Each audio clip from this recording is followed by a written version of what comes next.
Disney illustrators don't deal with gas prices. They draw f***ing mice. I'm Tommy Vietor. Today we're getting red-pilled by woke Disney. Take the red pill. Jarrin Jackson? All right, cool. Disney has for the longest time been a children entertainment institution. This is a gift card taken last week at a Target store. What do you see? What do you see in that? What do you see in that image? Do you see Minnie in a dress? Or do you see Mickey holding a penis? The people at Disney... What? I gotta rewind this one. Hold on. Do I see... Oh, I kind of see it. Or do you see Mickey holding a penis? The people at Disney are pedophiles.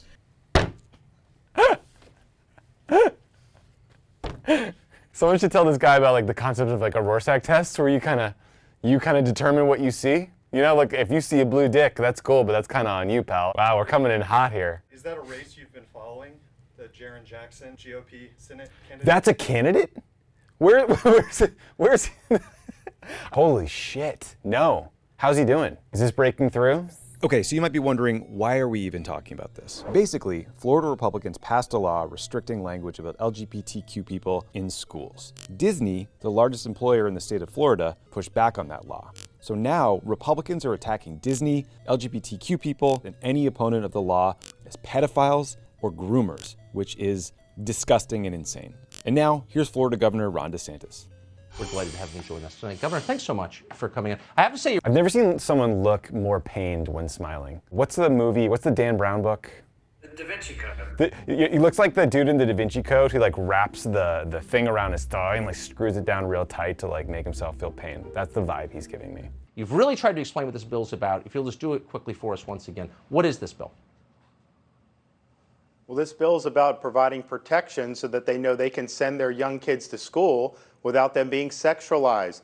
That's the really gross part of this conversation. The suggestion being that teachers are somehow trying to sexualize and recruit or groom young children to encourage them to be gays or lesbians or to maybe sleep with them. It's a really dark, super fucked up, kind of QAnon-y approach to this conversation, which essentially says that teachers who talk about the existence of gays and lesbians are somehow pedophiles. Like, that's a really dangerous thing that he's doing here.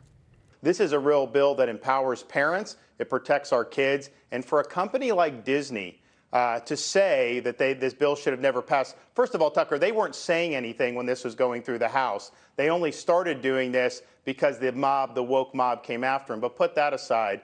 Conservative activists are going after the biggest, most iconic company they can think of because they know that if they can censor and silence Disney, they will intimidate everybody else out of the conversation. For them to say that them as a California-based company are going to work to take those California values. I love when these guys just shit on like 50 million people in the United States or however many people live in California. Like, we're just a lesser section of the country, of the planet. Fuck you, Ron.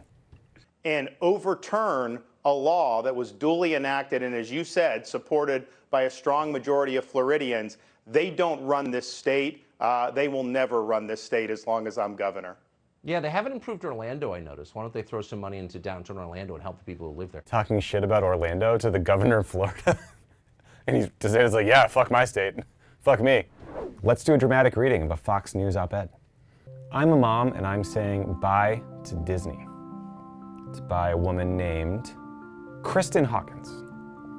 Upon watching its newest movie with Pixar entitled Turning Red, it's clear that the clock has finally struck midnight for Disney's era of whimsical fairy tales with moral lessons. Gone are the innocent days of Bippity Boppity Boo. The fuck is Bippity Boppity Boo from? Do you guys know? Cinderella. Cinderella. What did Cinderella say, Bippity Boppity Boo? Her fairy godmother says it. Come on, Tommy. Okay, by the way, single chick living with 7 dudes. Like, give me a break with your moral high ground here. Disney has now... No way, man. Whatever. Disney is now transformed into a political propaganda machine that grooms children for abortions and sexual promiscuity. Wow, that is quite a leap. And nothing showcases their regression into a progressive pumpkin. I like what you did there. Better than their new movie. That is really intense. So this is the clip that set off our poor op-ed writer, Kristen Hawkins, who's definitely just a normal mom, definitely not a right-wing activist who has an anti-abortion podcast, speaking tour, worked in the Bush White House, Bush administration, Bush Cheney campaign. Totally normal woman, just your average mom, fucking hates Mickey Mouse. That's the subhead. We're not dealing with Mickey Mouse anymore. That's a great headline. All right, this is Turning Red, the clip that set it all off.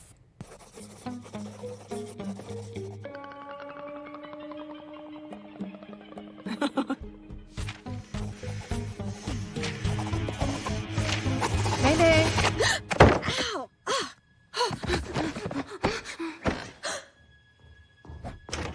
Do you want a snack? Cool, great, thanks. Don't look at the notebook. Don't look at the notebook. Don't. No! Huh. Is this your homework? Oh. Don't. Oh my. What Do is... not. Huh? What? Mom. Oh. Huh? Mayday. What is this? It's nothing, just the boy. He's A no boy? one. That's all that did it? Where's the abortion part? How did this set the stage for abortions? A cute little movie about a little kid becomes a political propaganda machine that grooms children for abortions and sexual promiscuity. I'm not sure how any color panda would lead one to make that logical leap. My girl. Disney is putting Minnie Mouse in a pantsuit. That's right. They're getting rid of the skirt, and this is Disney Paris or something like that. Of course, Jesse Waters is upset about Minnie Mouse's fucking outfit. And I thought, who better to ask about this than Candace Owens? Your reaction? That is so insulting. I made the dumbest observation possible. There's no one better to comment on it than you, Candace. Why are they doing this? Oh, I'm just so glad. I'm so glad they're doing this. Let me just tell you, Jesse, it goes back to like when they did this to the M&Ms, and now they're making her more masculine, and I'm glad that they're now realizing that this needed to be addressed. You know, all of us were traumatized when we saw Minnie Mouse and she was looking like a female as we were growing up. She's wearing a big bow in her hair. You can't, she doesn't identify as female to you here, Candace? They're taking all of these things that nobody was offended by. It's like they have to get rid of them and destroy them because they're bored. You know, they're absolutely bored. They're trying to destroy fabrics of our society and pretending that there's issues. So everybody looks over here. Look at Minnie Mouse. Don't look at inflation, Jesse. Wait, we're bored now? Was this before they settled on grooming? Yeah. See, you can see the evolution here, right? It's like this ties together with, you know, all their things are upset about when it comes to transgender athletes, that other set of issues. But they had to take it to the darkest place possible and accuse gays and lesbians of recruiting kids. Look at Minnie Mouse. The world is going forward because you've got her in a pantsuit. Never mind that you can't get anything at the grocery store and you can't buy a piece of bacon unless you've got $30 in your pocket. At least we're addressing the real problem, which is Minnie Mouse. That's right. Shut the fuck up. That's my response to that. Shut the fuck up. You are exhausting. Shut the fuck up. Shut the fuck up. Disney illustrators don't deal with gas prices. They draw fucking mice. God, she's insufferable. Did you notice what she's wearing? It looked like a pantsuit. I couldn't see the bottom, but there was definitely a blazer on top. This guy's the worst. They won't say boys and girls at Disney World or at Disneyland. Isn't that enough for you not to go there? There are so many places to have a vacation.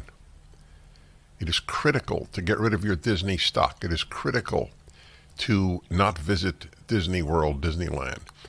These are ways of fighting back that don't involve your losing a job, let alone losing your life. Losing your life? What are you talking about, dude? This is a very thorough cancellation, by the way.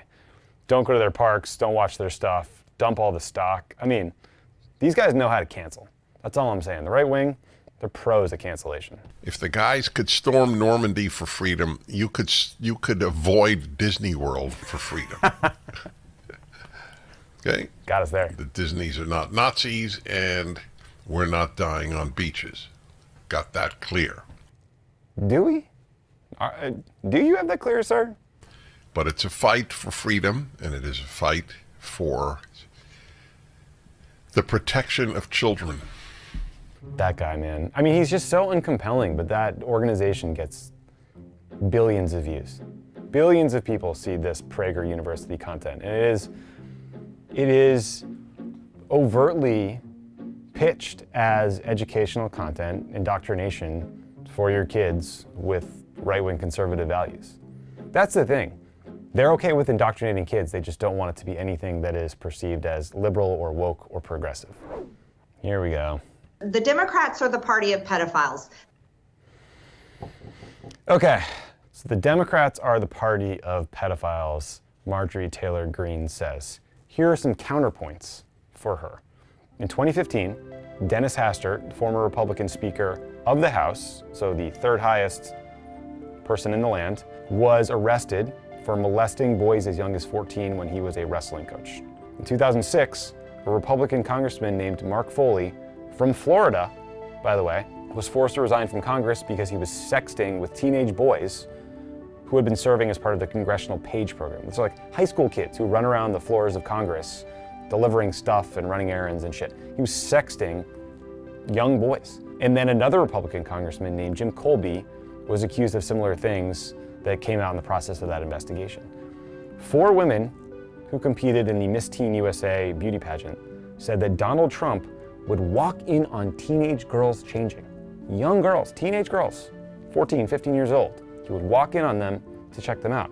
And later in a Howard Stern interview, Trump actually bragged about doing just that. He's like, the great thing about owning the Miss Universe pageant is I get to walk backstage and everyone's changing and I'm allowed to be there because I'm doing quality control. He was talking about the adult pageant, presumably, but he copped to doing what he was accused of doing at the Miss Teen USA pageant. So listen, Marjorie, maybe clean up your own house here, bud. The Democrats are the party of princess predators from Disney. The Democrats are the party of teachers, elementary school teachers trying to transition their elementary school age children and convince them they're a different gender. There's not one example of an elementary school teacher telling a student that they should transition or trying to recruit them to transition. That's an insane thing to say. This is the party of their identity, and their identity is the most disgusting, evil, horrible things happening in our country. And that's why we have to say it. We have to be willing to say it, and no matter how many little blue check marks get their feelings hurt on Twitter. I just think we should be clear about what this kind of language does. It's dehumanizing. When you paint one other side as evil or the enemy, it's incitement. And eventually you're going to convince some people that it's their job to take out, to kill, to silence the enemy. And that's what I think is really dangerous about Marjorie Taylor Greene. Yes, she's dumb, she's annoying, she comes off like a clown, but she's saying things that are really dangerous, that whip people up, they get the QAnon people going, and they just foment this rage and convince people that they need to do something about it. And the end result is a guy storming Comet Pizza in DC with a shotgun because he thinks there's a pedophile ring in the basement, or thousands of people storming the Capitol on January 6th because they were told they need to take things into their own hands and stop the steal. There is a real risk here that this kind of language getting normalized and repeated will incite people and will lead to violent and dangerous outcomes. And as you've seen through this series of clips, they are remarkably consistent. They get their talking points and they use them and they repeat them over and over and over again, and they're relentless. And it sinks in and it works, and it's just really dangerous stuff. I'm still just blown away by Jarrin Jackson and that Minnie Mouse. I mean, there's not a phallic symbol in part of that, but do we think that was by design? I just had a gang with Aladdin and Scar and Mufasa watched. That was, I just got red-pilled by woke Disney. That was awful. Please subscribe and let us know what you want to get red-pilled by next.